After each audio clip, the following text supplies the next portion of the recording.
Iowa State, TCU. TCU 6.5-point home favorites. 57.5 being the total here in this game.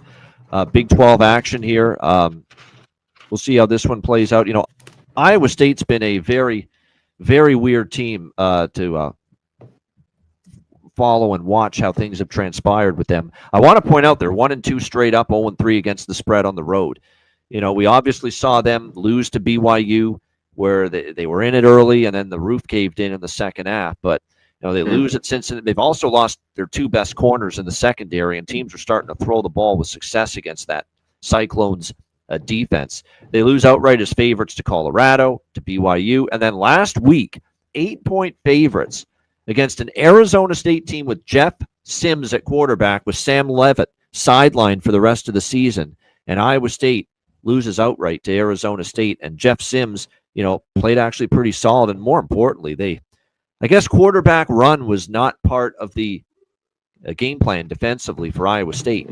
228 rushing yards given up to Jeff Sims in that game. I could only back TCU here. I think it's kind of fallen apart for Iowa State. Now they got to go on the road. They haven't covered a point spread yet this year on the road. It's a bye week, off a bye week for TCU, back home for this game. At home this year, we saw them beat SMU by double digits. North Carolina, well, that was on the road, but SMU by double digits. Colorado by double digits. They beat Baylor by 6. And Iowa State doesn't have the offensive weaponry right now, quite like Baylor. This is TCU laying the points, maybe TCU team total over as well, because that Iowa State defense, not only has it been struggling, but it's been banged up, especially in the secondary. And I'll tell you what, Josh Hoover can throw the football. That banged up secondary might be in for a long day here for Iowa State. C-Mac, what do you think? I think you just stick it, if you like it, stick to the team total. Just in case of backdoor shenanigans, I get it. Yeah, and I think like that BYU game, it's just awful. Rocco Beck, he hasn't been great either, as bad as the defense was, like you've been talking about.